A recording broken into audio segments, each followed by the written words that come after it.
Sir, आज SIR पर जो बिहार में एसआईआर चल रहा है उसके मुतालिक आज माननीय सर्वोच्च न्यायालय में सुनवाई हुई। आज इलेक्शन कमीशन की तरफ से वरिष्ठ अधिवक्ता राकेश द्विवेदी साहब ने कहा कि उनको कुछ और समय दिया जाए ताकि जो पूरा जो रिपोर्ट है, जो 65 लाख लोगों का नाम जो ड्राफ्ट लिस्ट से छट गया है, उनका ऑब्जेक्शंस और उस पर जो ऑब्जेक्शंस की सुनवाई के बाद उस पर ऑर्डर पास करना या उनका नाम इंक्लूड करना है, और पूरा डाटा वो अगली तारीख के पहले दे देंगे। अब अगली तारीख पूरे मामले की सुनवाई के लिए 7 अक्टूबर की मुकर्रर हुई है।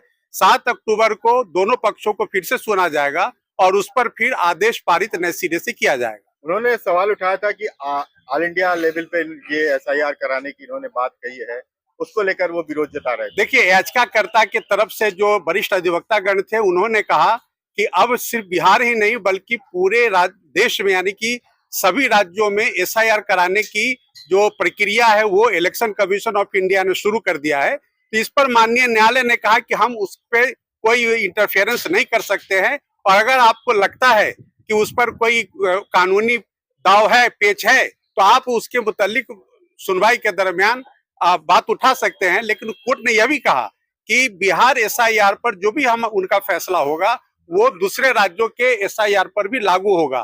तो इसका मतलब बहुत स्पष्ट है कि आज माननीय सर्वोच्च न्यायालय ने दूसरे राज्यों में जो एसआईआर की प्रक्रिया शुरू हुई है उस पर किसी भी तरह से संज्ञान लेने से मना कर दिया। एक अर्जी भी थी सर कि आधार को 12वें डॉक्यूमेंट से बिल्कुल, आज अश्विनी उपाध्याय जो अधिवक्ता हैं उनके तरफ से रिट फाइल की गई थी, जिसमें यह कहा गया था कि जो आधार है वह एक्सक्लूसिव पहचान का, नागरिकता का वो सबूत नहीं हो सकता है, लिहाजा इसको कंसीडर करने से इलेक्शन कमीशन को रोका जाए, ये उनकी याचिका थी।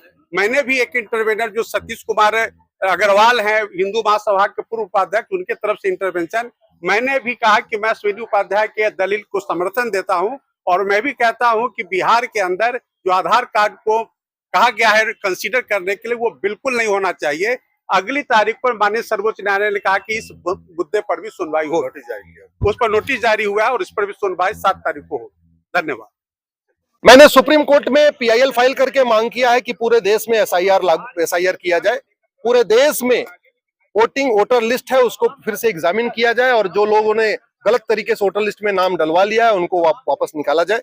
आज मैंने एक अलग से और उसमें एप्लीकेशन मूव किया था और मैंने मांग किया है कि आधार को बिल्कुल आइडेंटिटी के रूप में मानना नहीं चाहिए, क्योंकि आधार एक्ट के अनुसार आधार न तो सिटीजनशिप का प्रूफ है, आधार न तो रेजिडेंस का प्रूफ है, आधार न तो डोमिसाइल का प्रूफ है, आधार न तो बर्थ का प्रूफ है।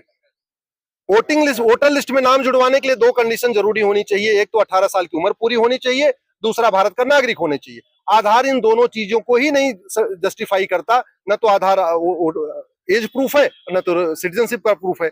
आज इसी बात को मैंने उठाया था और मैंने ये भी कहा कि जो बाकी 11 डॉक्यूमेंट है उसके बराबर आधार को नहीं मान सकते, क्योंकि बाकी 11 डॉक्यूमेंट गवर्नमेंट ऑफिस में बनते हैं, कंट्रोल्ड होते हैं, 2-3 लोग वहां पे पहले स्क्रूटनी करते हैं, सिग्नेचर होता है तब जाके बनता है, इसलिए वहां पे फोर्स डॉक्यूमेंट बनने के चांस कम होते हैं।